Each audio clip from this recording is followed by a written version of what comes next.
Study IQ IAS, आपका selection हमारा mission. नमस्कार दोस्तों, स्टडी IQ देख रहे हैं आप और मैं हूं वरुण जौहरी। जय हिंद जय भारत।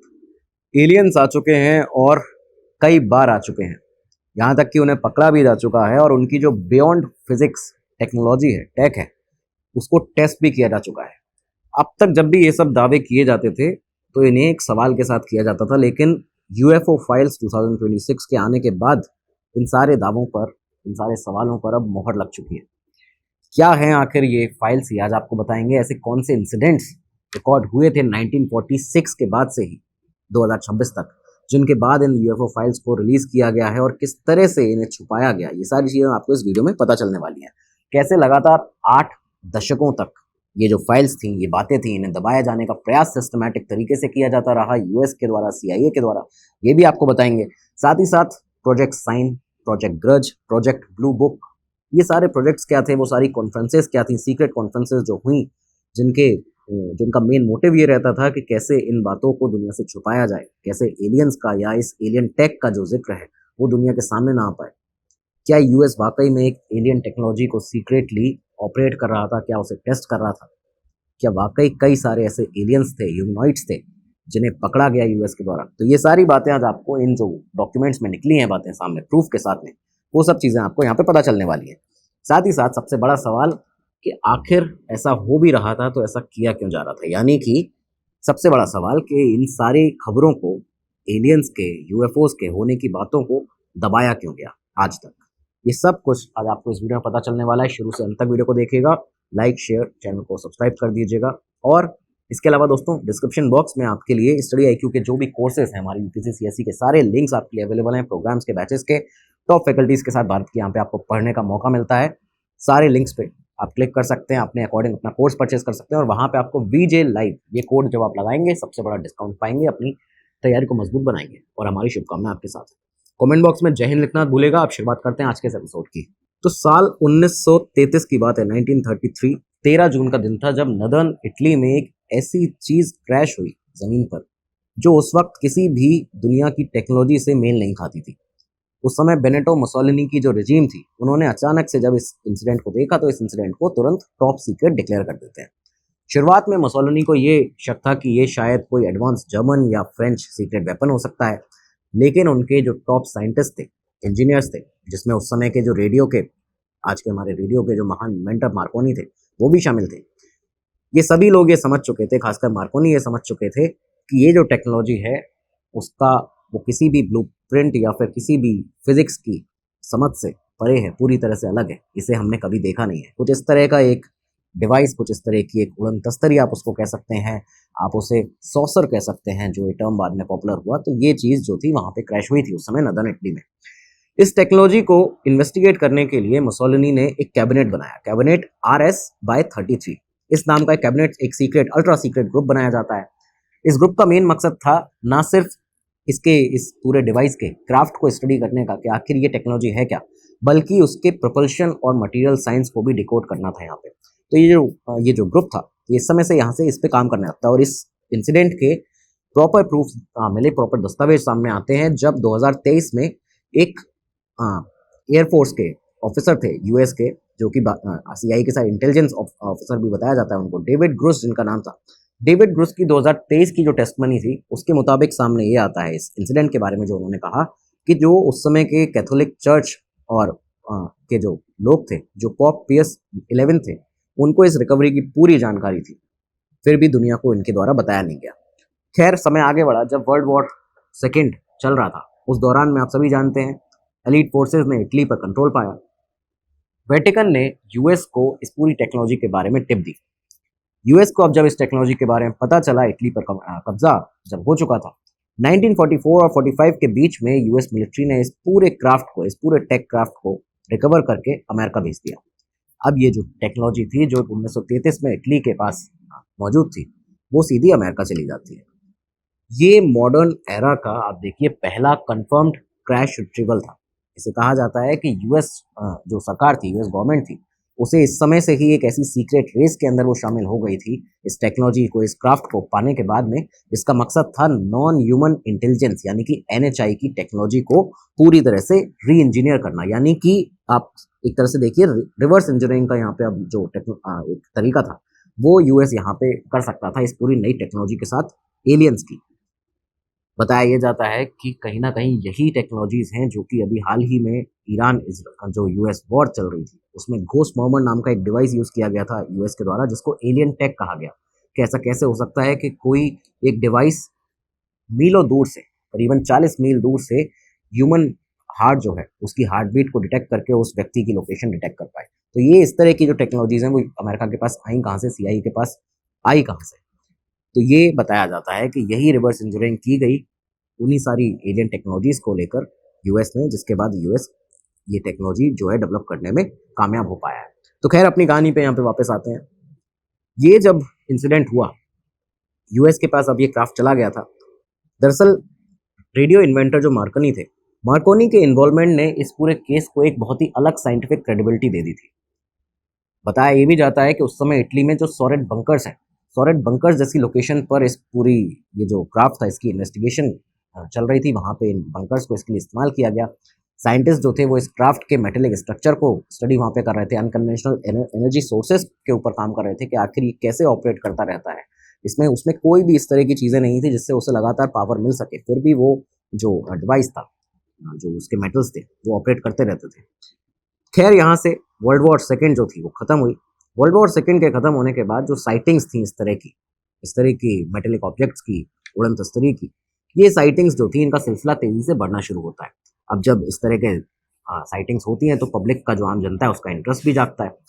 तो ये जो इंटरेस्ट था वो अपने पीक पर पहुंच जाता है वर्ल्ड वॉर 2 के बाद। अब साल आता है 1947 का। 24 जून 1947 को एक अमेरिकन बिजनेसमैन, एक अमेरिकन पायलट जिनका नाम था केनेथ आर्नोल्ड, वॉशिंगटन के माउंट रेनियर के पास अपना एक विमान जो था उनका एक छोटा विमान उसे उड़ा रहे थे, वहां पे काम कर रहे थे। इस उड़ान के दौरान उन्होंने अपने आसपास 9 ग्लोइंग, बहुत ही तेजी से चमकते हुए 9 ऐसे ब्लू और वाइट कलर के, नीले और सफेद कलर के ऑब्जेक्ट्स थे जिनको 1700 एमपीएच की स्पीड से बहुत ही तेज रफ्तार में उड़ते हुए देखा। जब आर्नोल्ड ने ये सारी चीजें देखी तो उन्होंने यहीं से उनका मूवमेंट इस तरह से बताया था सामने आके दुनिया को कि सॉसर स्किपिंग अक्रॉस वाटर। ये उन्होंने यहाँ से कंपेयर किया था कि कुछ इस तरह की बड़ी सी एक प्लेट, आप समझ सकते हैं उसको, बहुत बड़ा जिनका डायमीटर है, बहुत बड़ा एरिया फैली हुई है, और इस तरह की प्लेट्स जो हैं वो समंदर के ऊपर इस तरह से स्किप करते हुए यहाँ पे हमें नजर आई हैं। यहीं से वो जो फ्लाइंग सॉसर टर्म है जिसके बारे में आपको एपिसोड में अभी पहले ही बताया था, ये टर्म यहीं से फेमस होना, पॉपुलर होना शुरू हो गया था। अच्छा, यही इसके ठीक कुछ दिनों के बाद में एक और इंसिडेंट होता है जुलाई 1947 में। आप देखिए अगले ही महीने एक तरह से न्यू मैक्सिको में रॉसवेल नाम की जगह है, रॉसवेल में एक इंसिडेंट हुआ जो कि यूएफओ का ये जो पूरा स्टोरीज थी, या ये कहें कि एक स्टोरी बनती जा रही थी, कॉन्स्पिरेसीज बनती जा रही थी, इस पूरे कॉन्स्पिरेसी का सबसे बड़ा चैप्टर बन जाता है। अब ये कॉन्स्पिरेसी तब होती जब ये एक्चुअल में प्रूफ कभी हो नहीं पाता, ये सारी चीज़ें नहीं होती, लेकिन यहाँ पे ये बातें अब इन पर मोहर लग चुकी है। तो ये हुआ क्या दरअसल जुलाई 1947 में न्यू मैक्सिको के अंदर रॉसवेल में, कि एफबीआई डैलस के फील्ड ऑफिस से एक टेलीटाइप सामने आता है। उसमें ये लिखा था कि एक फ्लाइंग डिस्क है जो कि यहाँ पे क्रैश मिली है एक किसान के खेत के अंदर। एक किसान था, वो सुबह सुबह उठा, उसने देखा कि कुछ अजीब सा जो एक फ्लाइंग डिस्क तरह की है, जो बहुत बड़ा एक प्लेट तरह की उसको दिख रही थी मेटल की, वो उसके खेत में यहाँ पे पड़ी हुई है। उसने इस बात की जानकारी दी, खबर दी फील्ड ऑफिस को। तो एफबीआई डलस में जो फील्ड ऑफिस था वहां से एक टेलीटाइप भेजा गया था जिसमें बताया गया कि एक फ्लाइंग डिस्क है जो कि बहुत बड़े साइज की है और यहाँ पे पड़ी हुई है। शुरुआत में इस पर इन्वेस्टिगेशन शुरू हुई अमेरिका के अंदर, लेकिन महज 24 घंटे के अंदर इस पूरी फ्लाइंग डिस्क को एक वेदर बलून कहकर एक तरह से उसको कवर अप उसको कर दिया गया। यहाँ पे इसको छुपाने का प्रयास हो रहा था। विसल ब्लोअर्स जो हैं, जितने भी यूएफओ एक्टिविस्ट हैं, विसल ब्लोअर्स अभी तक रहे हैं, उन सब का ये दावा है कि रॉसवेल का ये जो इंसिडेंट था ये एक रियल एनएचआई क्राफ्ट क्रैश था, यानी नॉन ह्यूमन इंटेलिजेंस क्राफ्ट का क्रैश था जो कि यहाँ पे हुआ था। और इस पूरे डेब्रिस को, जो भी उसका मलबा यहाँ पे मिला, जो भी बायोलॉजिक्स मिले, यानी कि जो डेड पायलट्स थे उसके अंदर, जो ह्यूमनॉइड्स थे, एक तरह से एलियंस हो सकते हैं, बाकी वो एलियन ही कहा जाएगा। तो ये जो एलियंस थे, इन्हें यूएस के, अमेरिका के ओहियो में जो राइट पैटरसन एयरफोर्स बेस है उसके हैंगर 18 में भेज दिया गया था। इस कंपार्टमेंट में उन्हें भेज दिया जाता है। ये वहाँ पे इनके ऊपर टेस्टिंग यूएस ने उसी समय से शुरू कर दी थी और ये इंसिडेंट था 1947 का। तो अब तक आपको 3 ऐसे इंसिडेंट्स की जानकारी मिल चुकी है, लेकिन अब आप ये देखिएगा कि कैसे इन्हें दबाया जाता रहा अमेरिका के द्वारा। हुआ ये कि साइटिंग्स उस समय पर इतनी ज़्यादा बढ़ रही थी, लगातार पब्लिक का जो इंटरेस्ट था वो अपने पीक पर पहुंच रहा था। तो गवर्नमेंट को पब्लिक मास हिस्टेरिया को कंट्रोल करने के लिए, ऐसा सरकार के द्वारा कहा गया कि ये एक मास हिस्टेरिया था, ऐसा कुछ भी एक्चुअल में था नहीं, जबकि सरकार के पास में उस समय अमेरिका के पास अपने सीक्रेट बेसिस पर, हैंगर 18 जैसे बेसिस पर यहाँ ऑलरेडी वो इन पर टेस्टिंग कर रहे थे, इन सारे NHI क्राफ्ट के ऊपर। तो खैर सरकार ने इसे मास हिस्टेरिया कहा और कहा कि इसे कंट्रोल करना बहुत ज़रूरी है, ऑफिशियल स्टडीज शुरू करनी बहुत ज़्यादा ज़रूरी है इसकी कि आखिर एक्चुअल में ये है क्या। लेकिन इन स्टडीज़ का जो असली मकसद था वो रिसर्च था ही नहीं। इनका मकसद था कि इन सारी इन्फॉर्मेशंस को कंटेन करना, इनको दबा देना, कहीं किसी भी तरह लोगों तक ये बातें नहीं पहुंचे, और लोगों तक नहीं सिर्फ दुनिया तक ये बातें ना पहुंच जाए। इस दौर में जो रिसर्चर्स हैं, जो रहे उस समय पर यूएफओ एक्टिविस्ट रहे, वो सभी इस पूरे दौर को 1947 के बाद से ही जो मिड 50s का दौर रहा है उसे कवर अप एरा कहते हैं।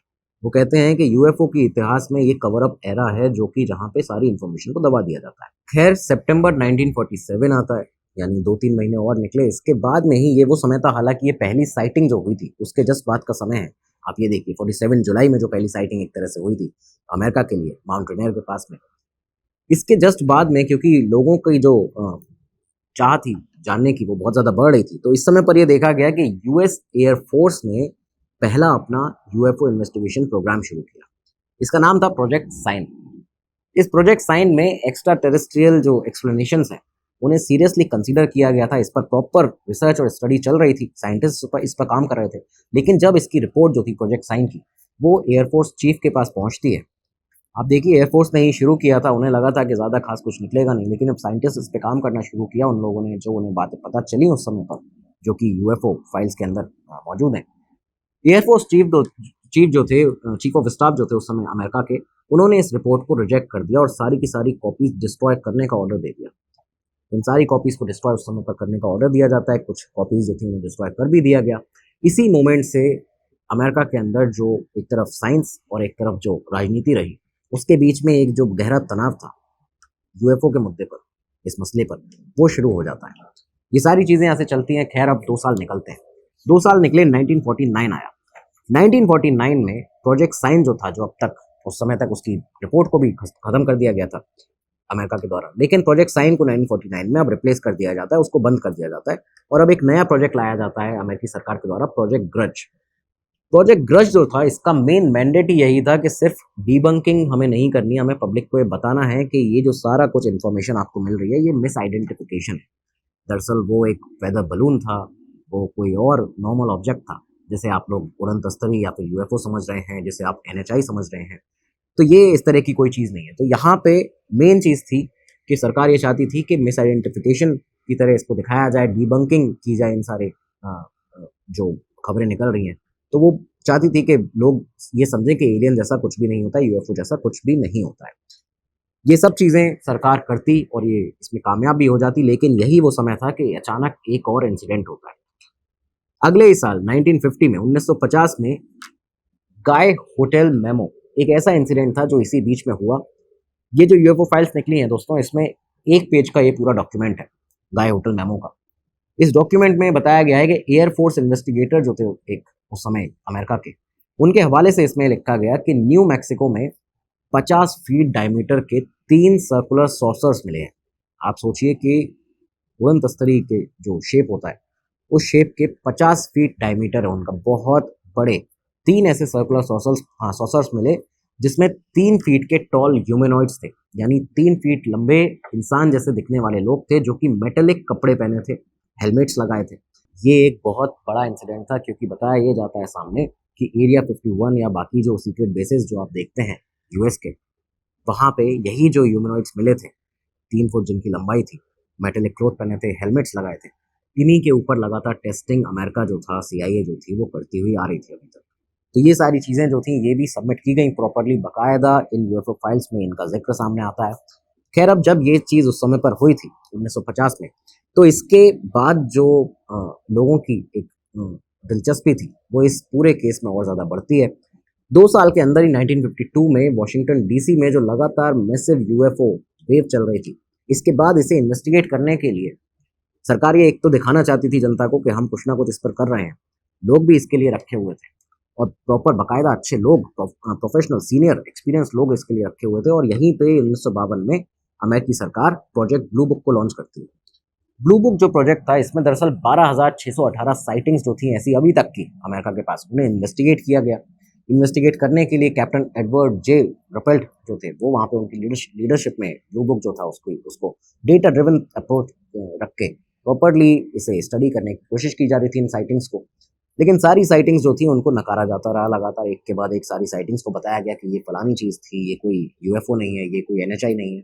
ये सब चीज़ें चली, लेकिन इसके बाद भी 701 ऐसे केसेस थे जो कि अनआइडेंटिफाइड रहे थे। वो उस समय तक भी वो जो यूएफओ फाइल्स थे उसमें दफन थे, उन पर कोई भी अमेरिका को पता नहीं चला था कि असल में ये क्या है।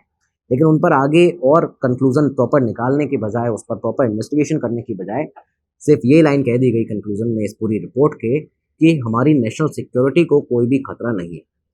ये जितनी भी चीज़ें हैं ये कोई यूएफओ नहीं है, कोई एनएचआई नहीं है, हमारी नेशनल सिक्योरिटी को इससे कोई खतरा नहीं है। अगले साल 1953 आता है, सीआईए का अब यहाँ पे सामने रोल दिखता है ओपनली। सीआईए ने रॉबर्टसन पैनल बनाया। इस पैनल ने फाइनली ये कंक्लूड किया, जितने भी अब तक ये चीज़ें कहानियाँ चल रही थी, खबरें चल रही थी अमेरिका में, इस पैनल ने सामने आके कंक्लूड कर दिया कि यूएफओ जो है वो नेशनल सिक्योरिटी के लिए खतरा बिल्कुल भी नहीं है, बल्कि जो साइटिंग्स हुई हैं उनकी वजह से हमारे जो इंटेलिजेंस चैनल्स हैं सीआईए के, वो इन लो ग्रेड रिपोर्ट से ओवरलोड हो रहे हैं। और इस ओवरलोडिंग के चलते हमें एक ऐसा कैंपेन चलाना चाहिए। सरकार को ये रिक्वेस्ट की गई थी सीआईए के द्वारा कि हमें एक डीबंकिंग कैंपेन चलाना चाहिए, शुरू करना चाहिए। और इस कैंपेन में जिससे जितनी भी ये भ्रांतियाँ हैं, ये भ्रांतियाँ कहीं कहीं सीआईए के द्वारा, कि इन भ्रांतियों को ख़त्म किया जाए, इन खबरों को ख़त्म किया जाए, हमारे जो चैनल्स हैं वो इससे क्लीन हो जाएंगे। इसी के चलते बताते हैं कि एक डीबंकिंग कैंपेन शुरू किया गया रॉबर्टसन पैनल के बाद में।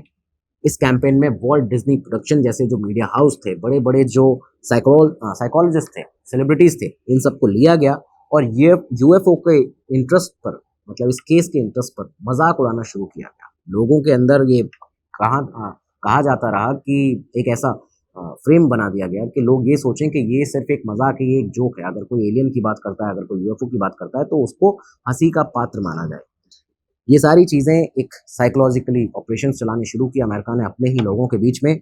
साइटिंग्स को रिपोर्ट करने से लोग यहाँ पे अब डरने लगे थे। इनफैक्ट ये भी बताते हैं कि कई सारे मिलिट्री पर्सनल्स और एयरफोर्स पायलट्स हुआ करते थे जिनको ये साइटिंग्स लगातार उसके बाद भी होती रही, लेकिन उन्हें अपने जॉब, अपने करियर को गंवाने का, अपने जॉब को जाने का डर था। इस वजह से उन्होंने कभी भी सामने आके इन साइटिंग्स को रिपोर्ट नहीं किया। करीबन अगले 10 सालों तक ये जो डीबंकिंग कैंपेन्स थी ये चलती रहती हैं अमेरिका के अंदर, दुनिया भर में।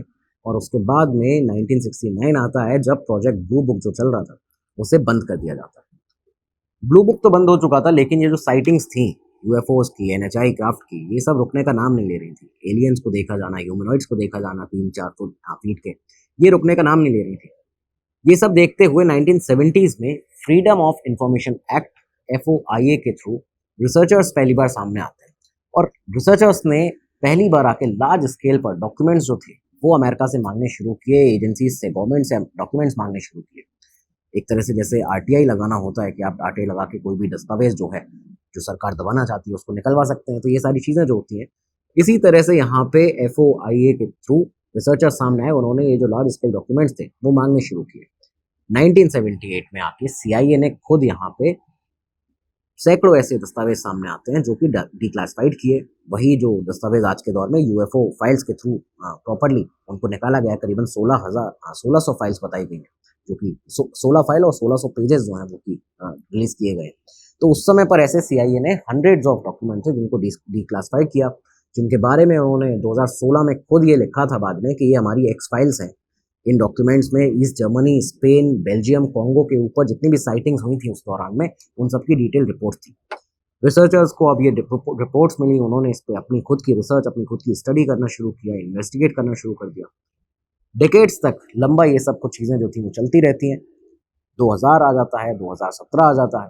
2017 में सबसे पहली बार जो डिकेड्स लंबी एक सीक्रेसी जो मेंटेन थी अब तक, वो यहाँ टूटना शुरू होती है। और ये टूटी कब थी? जब न्यूयॉर्क टाइम्स ने पहली बार ये पब्लिश किया था 2017 में कि लुइस एलिजोंडो और पेंटागन के का एक सीक्रेट प्रोग्राम है वो यहाँ पे सामने आता है, उसका खुलासा हम करने जा रहे हैं। न्यूयॉर्क टाइम्स ने ये छापा कि ये जो सीक्रेट प्रोग्राम है इसको नाम दिया गया है advanced aerospace threat identification program, यानी कि हमें यूएफओज जो हैं एनएचआई है उससे अमेरिकी जो हमारी फोर्सेज हैं, हमारा टेक जो है उसे कोई खतरा तो नहीं है। इसको बेसिकली बनाया इसीलिए गया था ये सब चीज़ें चेक करने के लिए। तो जो AATIP जो था इसका खुलासा पहली बार 2017 में होता है। AATIP जो था उसने मिलिट्री जेट्स और यूएपी के एनकाउंटर्स के जो वीडियोस थे उनको ऑथेंटिकेट किया प्रॉपर्ली। इस पूरे डिपार्टमेंट ने इसको ऑथेंटिकेट किया, इन वीडियोस को देखा। इसमें कई सारे ऑब्जेक्ट्स ऐसे देखे जो कि कन्वेंशनल फिजिक्स को, जो कि हमारे दुनिया की टेक्नोलॉजी को डिफाई करते हुए नजर आ रहे थे। ऐसा दिख रहा था कि कई सारी इंसिडेंट ऐसे सामने आ रहे हैं कि कोई एक ऑब्जेक्ट है जो कि बहुत तेजी से लाइट की स्पीड से भी ज़्यादा तेज से चल रहा है और अचानक वो 90 डिग्री का शिफ्ट ले लेता है, वो 90 डिग्री पे मुड़ जाता है। नॉर्मली कोई भी हमारे जो ऑब्जेक्ट्स हैं, जो हमारे बनाए हुए human made man made structures हैं, किसी भी तरह का एयरक्राफ्ट भी ऐसा कोई काम नहीं कर सकता जो कि एक बहुत तेज़ी की स्पीड से चलते हुए अचानक 90 डिग्री पे टर्न ले ले। तो ये सारी चीज़ें जो थी वो यहाँ पे देखी गई। अब ये क्या और बाकी ऐसी क्या चीज़ें सामने आई थी वो आपको आगे इसी वीडियो में बताने वाले हैं अभी। लेकिन खैर ये जो सारी डेवलपमेंट थी उस समय पर, ये देखते हुए 2022 में बाइडेन एडमिनिस्ट्रेशन था, जो बाइडेन अमेरिका में तो उनकी सरकार थी। जो बाइडेन के एडमिनिस्ट्रेशन ने नेशनल डिफेंस ऑथराइजेशन एक्ट के तहत उसके under all domain anomaly resolution office बनाया। ये जो लॉन्च किया गया था AARO, इसका काम था आर्म फोर्सेस के अक्रॉस जितने भी यूएपी के इंसिडेंट्स हुए हैं, जो भी यूएफओ इंसिडेंट आप मान लीजिए, एक तरह से एलियन इंसिडेंट मान लीजिए, तो जितने भी एक एयरक्राफ्ट के ऐसे एनएचआई क्राफ्ट के इंसिडेंट होते हैं, इन सबको एनालाइज करना। AARO ने इन्हें एनालाइज करना शुरू किया। जब ये चीज़ हुई तो इसके अगले ही साल आप देखें जून 2023 में एक और इंसिडेंट होता है। एक सीनियर इंटेलिजेंस ऑफिसर CIA के, जो कि एयरफोर्स के पायलट भी थे, एयरफोर्स ऑफिसर भी रहे हैं US एयरफोर्स के, डेविड ग्रुश, जिसके बारे में हमने आपको इस एपिसोड की शुरुआत में बताया था, उन्होंने सामने आके एक क्लेम किया। एक बहुत बड़ा क्लेम उनके द्वारा 2023 जून में किया गया।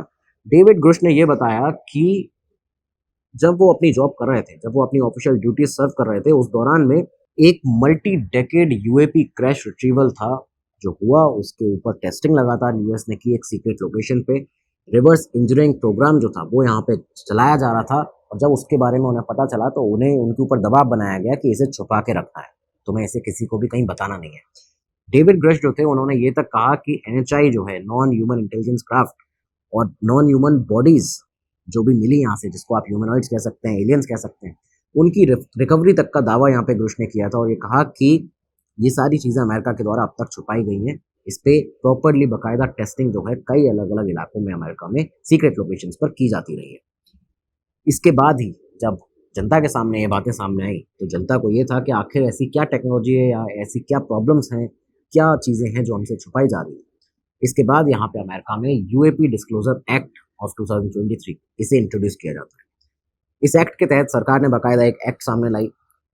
इसमें यह कहा गया था कि ट्रांसपेरेंसी जो है वो आपको बताई जाएगी, आप तक ये बातें सारी पहुंचाई जाएंगी, बस सब्र रखिए। डिस्क्लोजर की जो डिमांड थी वो सिर्फ इस वजह से नहीं आई थी दोस्तों यहाँ पे कि जो पुरानी फाइल्स थी, डेविड ग्रुश ने सामने आके बता दिया था कि कुछ ऐसा था जिसको दबाने का उन्हें दबाव डाला जा रहा था, जिसको दबाने के लिए उनके ऊपर।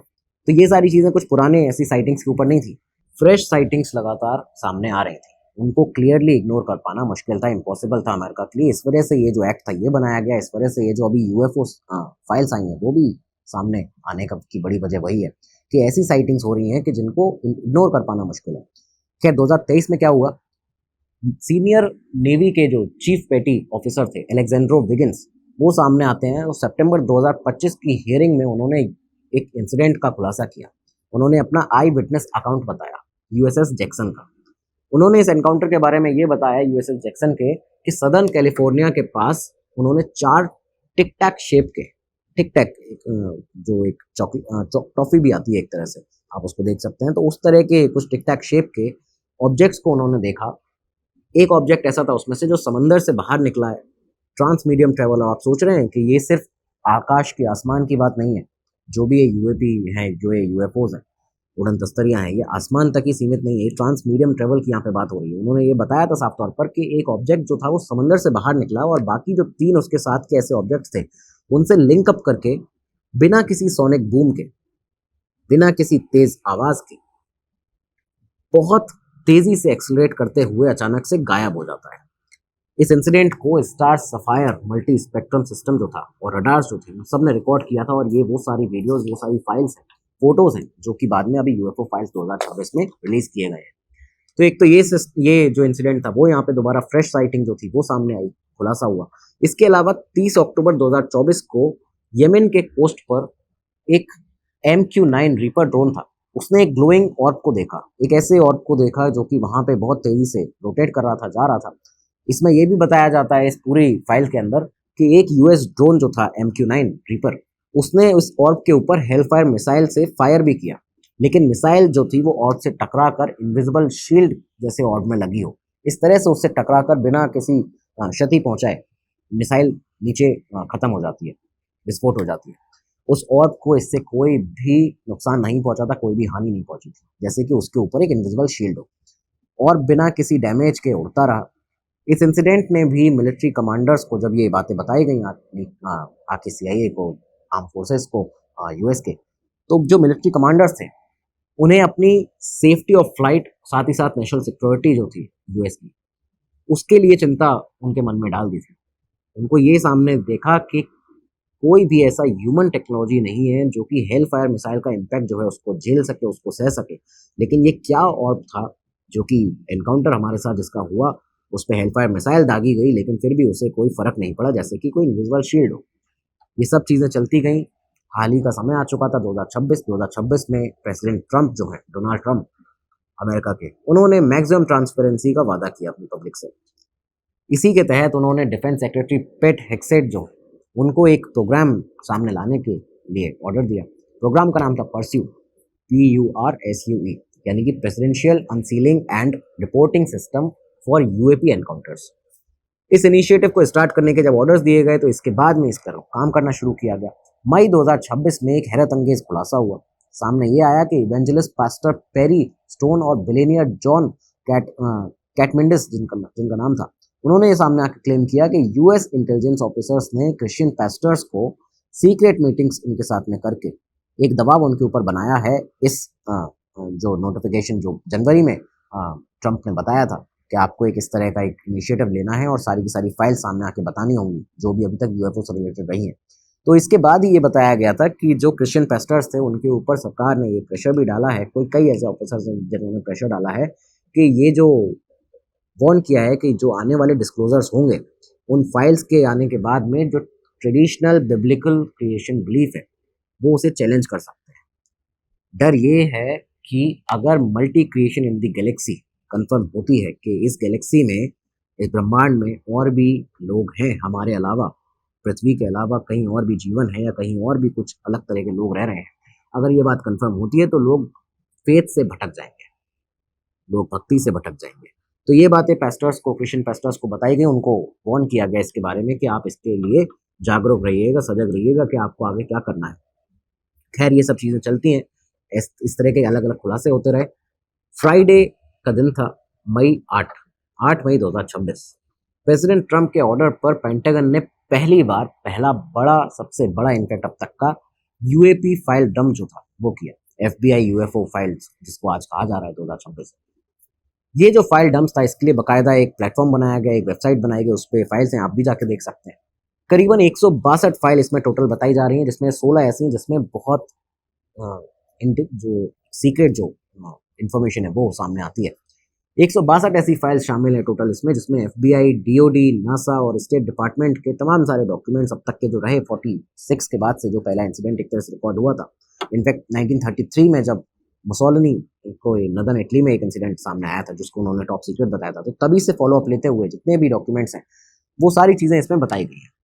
ये जो फाइल हैं वो आज तक हिडन थी, क्लासिफाइड थी, और इसको बताते हुए पेट हेक्सेट ने खुद ये कहा अपने स्टेटमेंट में कि these files hidden behind classifications have long fueled justified speculations and it's time the American people see it for themselves। तो अब तक की कहानी आपको समझ आ चुकी होगी, कहाँ से शुरुआत हुई थी, अमेरिका ने कैसे दबाने के प्रयास किए, लेकिन पब्लिक के रिएक्शंस, रिसर्चर्स ने जो एक लगातार लड़ाई लड़ी है इस चीज़ के लिए, UFO एक्टिविस्ट जो थे तो अब ये बातें जो सामने आई हैं इस डंप में, जो यूएफओ फाइल्स का डंप हुआ, लेकिन इसमें मेन चीजें निकली क्या है सामने ऐसी जो चकित करती हैं। तो ये जो मई 2026 में रिलीज हुई है फाइल्स यूएफओ की, इसमें पहला तो है अपोलो मिशन ट्रांसक्रिप्ट। अपोलो 12 और अपोलो 17 मिशन के ट्रांसक्रिप्ट जो थे वो रिलीज किए गए हैं, जिसमें एस्ट्रोनॉट जो थे वहां पे उस समय अपोलो इन मिशन के अंदर, जिसमें जैक स्मिथ जो एस्ट्रोनॉट थे उनका नाम आता है, रोनाल्ड इवन का नाम सामने आता है।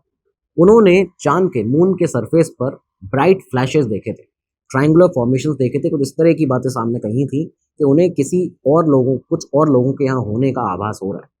इस तरह के ब्राइट जो फ्लैशेस हैं वो अचानक उनको दिखते हैं, ट्रायंगुलर फॉर्मेशंस दिखते हैं, कुछ ह्यूमनॉइड्स की बातें भी यहाँ पे कही गई थी। तो ये जो मिशन था इसके बारे में एस्ट्रोनॉट्स ने यहाँ पे बताया, इन सारी चीज़ों के बारे में बताया। मिशन कंट्रोल ने उन्हें इन सब चीज़ों को इग्नोर करने के लिए उस समय कहा था, ये भी यहाँ पे मेंशन होता है। दूसरा है आई ऑफ सॉरन साइटिंग, यानी कि 2023 की एक रिपोर्ट रिलीज हुई जिसमें फेडरल एम्प्लॉयज ने एक ऑरेंज ग्लोबल ऑर्ब को देखा। एक बहुत बड़ा ऑरेंज ग्लोबल ऑर्ब था जो कि लॉर्ड ऑफ द रिंग्स के आई ऑफ सॉरन जैसा लग रहा था। हालांकि उसकी बताते हैं कि प्रॉपर एक स्ट्रक्चर जो बीच में उसमें थोड़ा सा डिफरेंस था, बाकी वो एकदम सेम लग रहा था। तीसरी चीज आती है इंडो पैसिफिक फुटबॉल। 2024 की एक ऐसी इमेज रिलीज हुई जहां पे जापान के पास में एक बहुत बड़े फुटबॉल शेप ऑब्जेक्ट को ट्रैक किया गया और लगातार वो ऑब्जेक्ट इतना बड़ा होने के बावजूद बहुत तेजी से मूव कर रहा था। इनफैक्ट लाइट की स्पीड से ज्यादा स्पीड इन सब चीजों की बताई जाती है। चौथा है डिप्लोमेटिक केबल्स। स्टेट डिपार्टमेंट के जो केबल्स हैं, यानी कि 85 से 2025 तक जो भी रिकॉर्ड किए गए, जो भी फाइल्स सामने रिलीज हुई, स्टेटमेंट्स आए, टेली जो स्क्रिप्ट से वो मिली, इन सब के दस्तावेजों में बताया गया है कि कजाकिस्तान, मैक्सिको और जॉर्जिया के डिप्लोमेट्स ने स्ट्रेंज साइटिंग्स जो थी उनको लगातार रिपोर्ट किया था। कजाकिस्तान में तो एक ऐसे ऑब्जेक्ट को भी देखा गया था जो कि 90 डिग्री टर्न ले लेता है अचानक से, जो कि लाइट की स्पीड से तेज चल रहा था। स्टिल वो अचानक से वो ऑब्जेक्ट 90 डिग्री टर्न ले लेता है। और ये किसी भी नॉर्मल मैन मेड जो पृथ्वी पर प्लैनेट अर्थ पर लोग हैं, हम सब, हमने अभी तक ऐसा कोई ऑब्जेक्ट नहीं बनाया है। तो ये बातें भी यहाँ पे सामने आती हैं।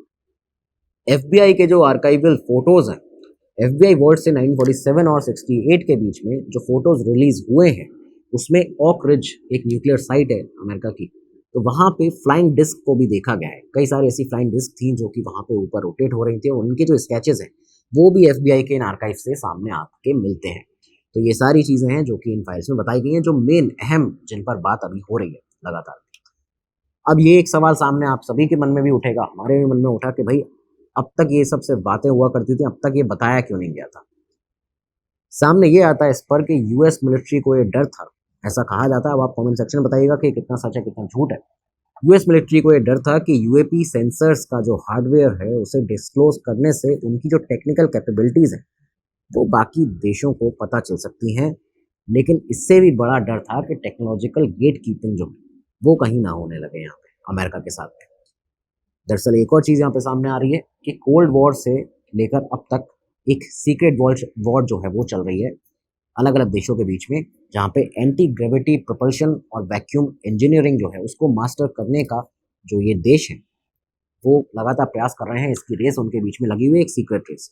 और अगर कोई भी देश दोस्तों ग्रेविटी मैनिपुलेशन की टेक्नोलॉजी को हासिल कर लेता है तो न्यूक्लियर डिटरेंस या कन्वेंशनल वॉरफेयर जो है वो पूरी तरह से इरेलीवेंट हो जाएगा, उसका कोई भी एक बेस बचेगा नहीं। तो आप सोचिए यहाँ पे चल क्या रहा है, इस पर बिल्कुल गौर करिएगा। कमेंट बॉक्स में आपकी राय इन चीज़ों पर ज़रूर चाहिए। तो खैर ये सारी चीज़ें यहाँ पे सामने आई। इसके अलावा डर किस चीज़ का है, तो इस पर जो एक्टिविस्ट हैं, जो एक्सपर्ट्स हैं, उन्होंने ये बताया है कि साइकोलॉजिकल जो रिसर्चर्स हैं दरअसल उनका ये मानना है कि नॉन ह्यूमन लाइफ का कंफर्मेशन सोसाइटी में एक प्रोफाउंड डिसोरिएंटेशन पैदा कर सकता है, जिसे ऑन्टोलॉजिकल शॉक कहा जाता है। इस ऑन्टोलॉजिकल शॉक के पैदा होने से लोगों के बीच में लोग अपनी जो रियलिटी है, अपना जो सेंस ऑफ सेफ्टी है उसको लूज कर सकते हैं। उन्हें लगेगा कि ये जो, जब उन्हें वो इस बात से अवेयर हो जाएंगे कि अथॉरिटीज़ जो हैं उनके कंट्रोल से बाहर भी कुछ ऐसा है, टॉप अथॉरिटीज़ जो हैं उनके कंट्रोल से बाहर भी कुछ ऐसा है जो एग्जिस्ट करता है, तो लोगों की मेंटल हेल्थ पर इससे फ़र्क पड़ सकता है, सोशल स्ट्रक्चर के ऊपर इससे फ़र्क पड़ सकता है, सोशल स्ट्रक्चर को हिला सकता है। तो इस तरह का भी डर जो है वो बना रहा है, इस वजह से ये चीज़ें नहीं बताई गई। अच्छा, अब यहाँ थ्योरीज की बात भी कर लेते हैं कि आखिर ये जो एलियंस हैं वो आते कहाँ से, इसके बारे में भी क्योंकि डिस्कशन हो रहे हैं अब इस समय पर। और बाकी जो पहले से काम चल रहा है, जो एक्टिविस्ट हैं, यूएफओ एक्टिविस्ट या जो रिसर्चर्स हैं, उनके बीच में ये डिस्कशंस आम है। तो वो क्या कहते हैं कि आखिर ये एलियंस कहाँ से आ रहे हैं, क्या ये किसी दूसरे प्लेनेट से हैं, या वो किसी सौरमंडल में कुछ और जगह है जहाँ से ये ट्रैवल करते हैं, यहाँ से इनका मेन लोकेशन है, जहाँ से इनका स्टार्टिंग पॉइंट हो। तो इसमें एक रिसर्चर हैं जैकस वेली, जो कि कंप्यूटर साइंटिस्ट भी रहे, अमेरिका के रिसर्चर हैं। इन्होंने एक थ्योरी दी, उन्होंने ये सजेस्ट किया है कि ये जो बींग्स हैं, अदर बींग्स हैं, ये अदर डायमेंशन से आते हैं। इनके डायमेंशंस हमारे डायमेंशन से काफ़ी ज़्यादा हैं, ये हमारी रियलिटी के साथ में कोएग्जिस्ट करते हैं और ये वहाँ से आते हैं। और कार्ल सेगन का जो फ्लैट लाइन कॉन्सेप्ट है, उसी की तरह वो हमारे 3D स्पेस में आकर शिफ्टिंग जो उनकी दिखती है अचानक से, कि वो दिखते हैं और सामने आते ही गायब हो जाते हैं, क्योंकि उनके पास बहुत सारे डायमेंशन हैं, वो उसमें ट्रेवल करना जानते हैं। तो ये यहाँ पे बताया जाता है कि ये कहीं ना कहीं अलग अलग डायमेंशन से वहाँ से आते हैं, वहाँ पे अभी भी हमारे साथ में कोएग्जिस्ट कर रहे हैं, हमारी रियलिटी के साथ में हम हैं, और वो भी यहाँ पे सेम इसी ब्रह्मांड के अंदर मौजूद है। तो ये बात बताई जाती है जैकस के द्वारा, कंप्यूटर साइंटिस्ट हैं, उन्होंने काफ़ी रिसर्च की, एक्सपीरियंस है। तो ये थ्योरी सामने आई एक तो, कि वो इसलिए अचानक से गायब हो जाते हैं सामने आने के बाद। इसके अलावा डॉक्टर माइकल पी मास्टर्स जो हैं, जिन एक रिसर्चर है अमेरिका के, उनका ये मानना है कि यूएपीज जो हैं, दरअसल ये फ्यूचर ह्यूमंस हैं। जो भी ह्यूमनॉइड्स यहाँ पे यूएपीज के अंदर, या आप कहें कि यूएफओ के अंदर जो लोग निकल के, एलियंस जिनको हम कहते हैं, वो सामने आते हैं, ये दरअसल फ्यूचर ह्यूमंस हैं जो अपनी लीनेज को स्टडी करने के लिए टाइम ट्रैवल कर रहे हैं। अब ये बहुत बड़ा और बहुत ज़्यादा डिबेटेबल टॉपिक है एक तरह से, टाइम ट्रैवल का साइंटिफिकली बहुत ज़्यादा डिबेटेबल है। आप अगर इसको आध्यात्मिक तरीके से सोचें तब भी डिबेटेबल है। ये टाइम ट्रैवल कर रहे हैं, उनका ये कहना है साफ तौर पर कि स्टडी सामने आती है कि भाई ये फ्यूचर ह्यूमंस हैं, लीनेज को अपनी स्टडी करने के लिए वापस आए हैं टाइम ट्रैवल करके। होमिनियन एवोल्यूशन जो है, उसके ट्रेंड को देखा जाए तो यहाँ पे सामने ये आता है कि इनका जो ये जिस तरह के हमें दिखते हैं, इनका अपीयरेंस, उनका बहुत बड़ा सिर होता है, larger brain size, flatter face, इन एलियंस का जो डिस्क्रिप्शन है इससे प्रॉपरली बाकायदा मेल खाता है। और कहीं ना कहीं यही वो चीज़ है कि आगे जाके जो इंसान है, फ्यूचर ह्यूमन वो इस तरह का दिखेगा और अपनी ही जो टाइम ट्रैवल करके अपनी ही लीनेज को स्टडी करने के लिए इस तरह से वापस जाएगा। और सेम चीज़ वो अभी कर रहे हैं। तो ये एक सर्कल है जो कि लगातार घूम रहा है। तो इस तरह से ये कई सारी चीज़ें जो हैं बताई गई हैं।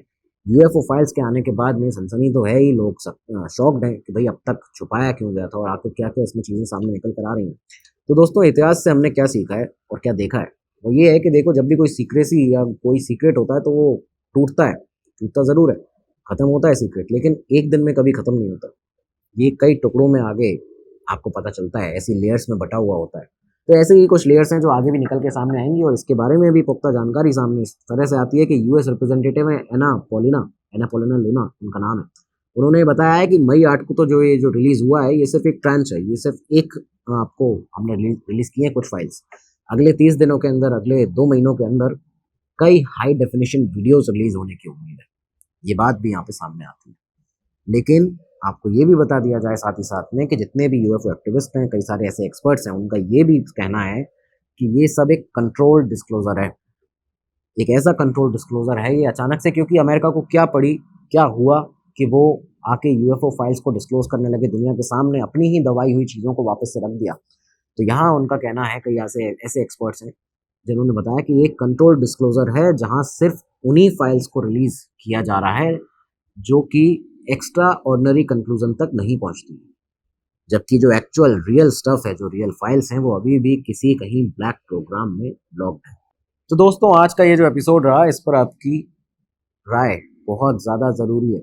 आपका पॉइंट ऑफ व्यू जानना बहुत ज़रूरी है। कमेंट बॉक्स में उसे दीजिएगा ज़रूर। आपको क्या लगता है इन यूएफओ फाइल्स के बारे में? देखिए, जितनी भी जानकारी थी, कैसे शुरुआत हुई, किस तरह से दबाते हुए आया यूएस ने, CIA ने कैसे अलग अलग कैंपेन्स चलाए, डिबंकिंग कैंपेन्स, और उसके बाद में अचानक अब जाके क्यों इसे उजागर किया जा रहा है।